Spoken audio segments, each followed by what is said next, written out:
Magprito tayo ng tuyo. Ang ulam ko ay halagang 27 pesos. Tapos meron ako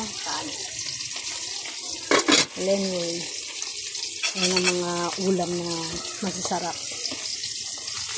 Mura na masarap pa, diba?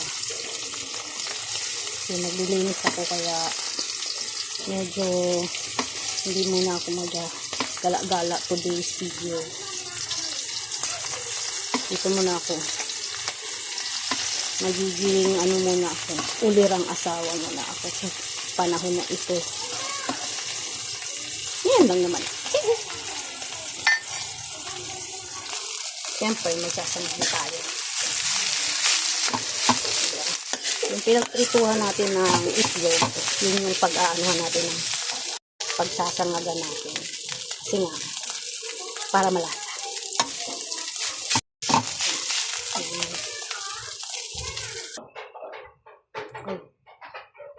Bias naman.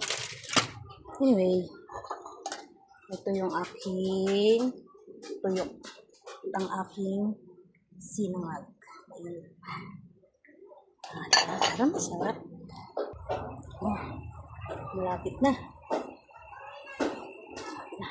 Konti na lang. Ayan na ilagayan ko. Ready na.